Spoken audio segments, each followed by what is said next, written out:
सब नौटंकी नाटक है, 4 दिन का, मरने के बाद कुछ नहीं, और सबको मरना पड़ता है भाई। जब भगवान अंतर ध्यान हो गए, महापुरुष अंतर ध्यान हो गए, तो अपने लोग तो घास फूस की तरह है। महाराज परीक्षित उत्तर की पुत्री इरावती से विवाह किया, उनके जन्मेजय आदि 4 पुत्र हुए। कृपाचार्य को आचार्य बनाकर गंगा तट पर 3 अश्वमेध किए महाराज परीक्षित ने, और ब्रह्म ऋषियों को खूब पुष्कल दक्षिणा दी। यज्ञ में जिस देवता को बुलाया जाता स्वयं प्रकट होकर आहुति ग्रहण करते, क्योंकि महाभागवत महाराज परीक्षित के द्वारा यज्ञ हुए। शौनक जी ने पूछा कि हमने सुना है दिग्विजय करते समय कलयुग मिला था महाराज परीक्षित को, इसको मार क्यों नहीं डाला, छोड़ क्यों दिया? ये राजा का वेश धारण करने पर भी कलयुग है तो अधर्मी, जो गाय को लात से मार रहा था, ये हमने सुना है प्रसंग। शौनक जी कह रहे तो भगवान श्री कृष्ण की लीला से, चरण कमल से यदि संबंध रखता हो तो अवश्य चर्चा कीजिए, क्योंकि मैं सुनना चाहता हूं। दूसरी व्यर्थ की बातों से क्या लाभ, उनसे तो समय व्यर्थ नष्ट होता है। प्यारे श्रुति जी, जो लोग चाहते हैं कि मोक्ष मिले या भगवत प्राप्ति हो, उन्हें खूब कानों से भगवत चर्चा सुननी चाहिए, जबान से नाम जप करना चाहिए। ये जो मंदभागी जन है, ये दिन भर रुपया कमाने में लगे रहते हो, रात में भोग या सोने में काट देते हैं, पूरा जीवन व्यर्थ जाता है।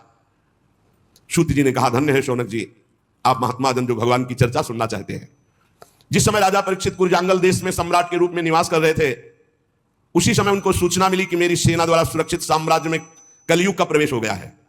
बड़े दुखी हुए कि ये तो बड़ा धर्मी है, ये जहां जहां प्रवेश करेगा धर्म फैलता चला जाएगा।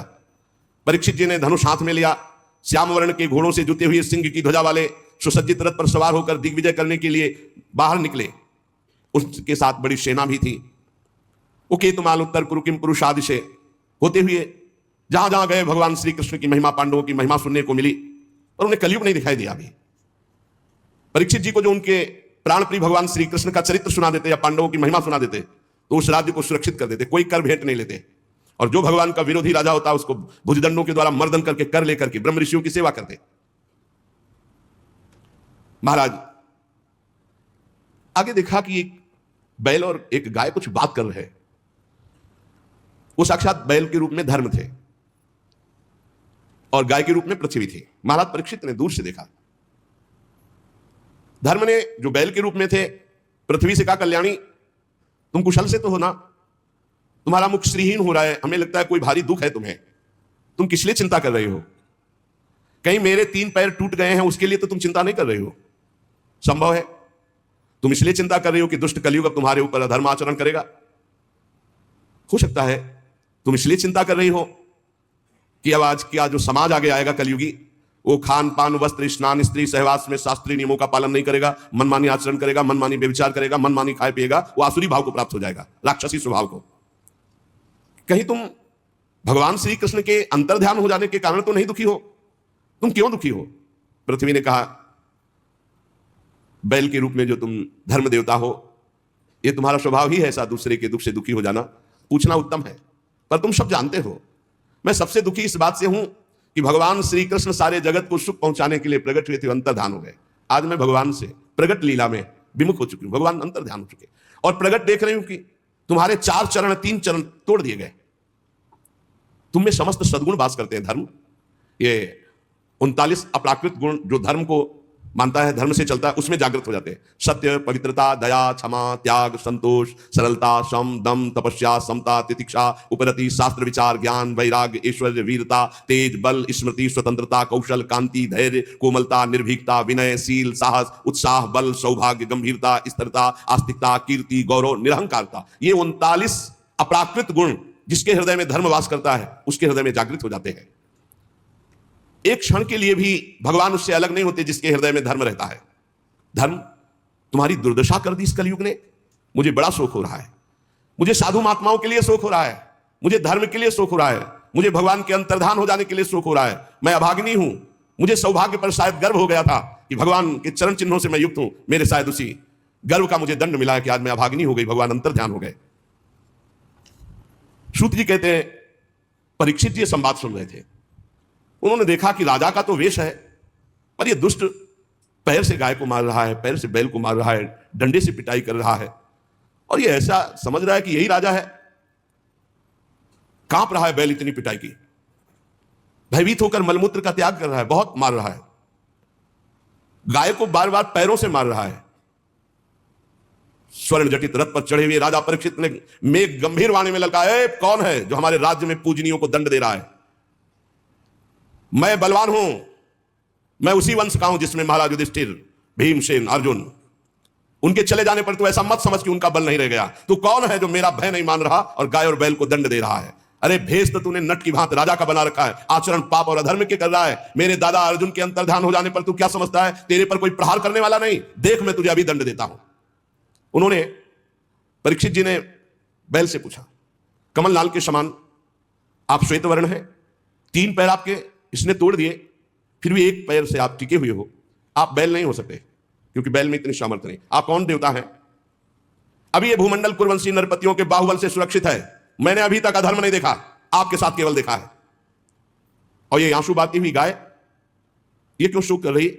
और ये कौन है जो निर्भय होकर तुम पर प्रहार कर रहा है? मैं दुष्टों का दंड देने वाला हूं। देवी, मेरे राज्य में कोई दीन को, धर्म को तनिक भी कष्ट पहुंचाए तो मेरी कीर्ति, आयु, ऐश्वर्य, परलोक सब नष्ट हो जाए। मेरा परम धर्म है, उसे मैं जानता हूं। सुरभिनंदन, आप 4 पैर वाले हैं, 3 पैर आपके तोड़ दिए, आप कौन हैं? आपका कल्याण हो, आप बताइए। अगर कोई देवता भी होगा तो मैं उसकी बाजूबंद से भुजा काट डालूंगा यदि आपको कष्ट दे। आप निश्चित निर्भय हो जाइए और परिचय बताइए कि आप कौन है और आपको दुख देने वाला है कौन है।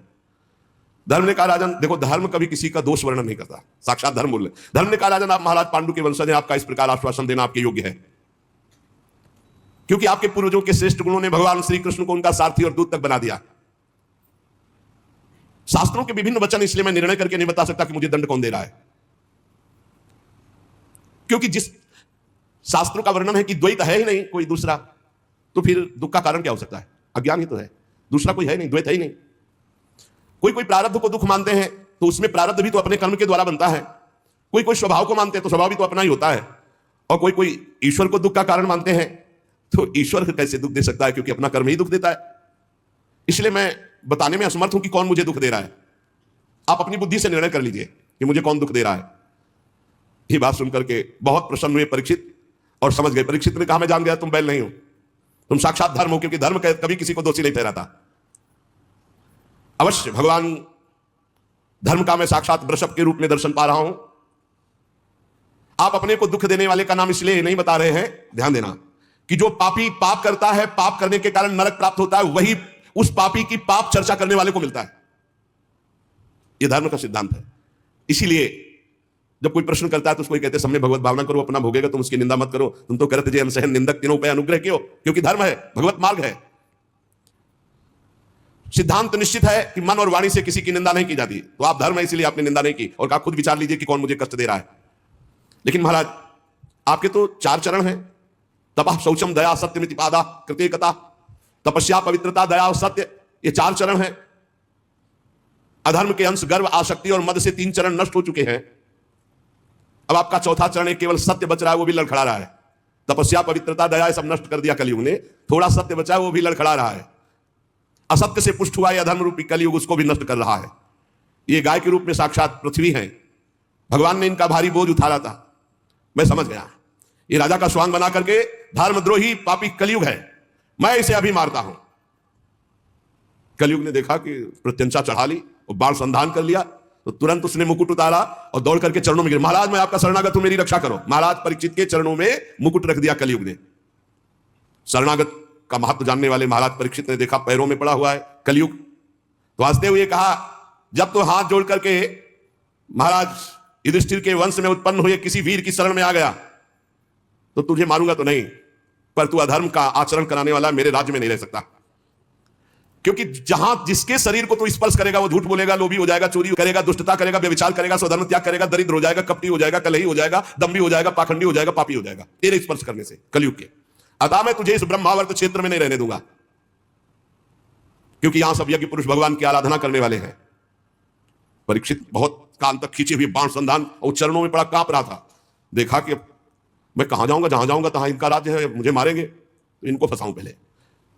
महाराज आप सार्वभौम सम्राट हैं, यत्रा क्वचन वत्स्यामि सार्वभौमम तवाज्ञा लक्ष्ये तत्ति तत्रापि त्वामात्तेषु सलासनम। मैं जहां रहने की सोचता हूं वहां देखता हूं महाराज परीक्षित बाण संधान करिए हुए खड़े हैं। महाराज मुझे कहीं भी जगह नहीं मिल रही, आप मुझे जगह दीजिए जहां मैं रह पाऊं। मैं आपका शरणागत हूं, मारोगे हुए नहीं और पूरे राज्य में रहने दोगे नहीं, तो कुछ तो जगह बता दो, मैं जहां देखता हूं आप धनुष बाण संधान किए हुए दिखाई दे रहे हो। बड़े प्रसन्न हुए परीक्षित जी, और वो यही चाहता था किसी तरह इनका क्रोध शांत हो, मैं इनको फंसा पाऊं। परीक्षित जी ने विचार किया कि हमारे राज्य में महापाप कोई नहीं कर रहा,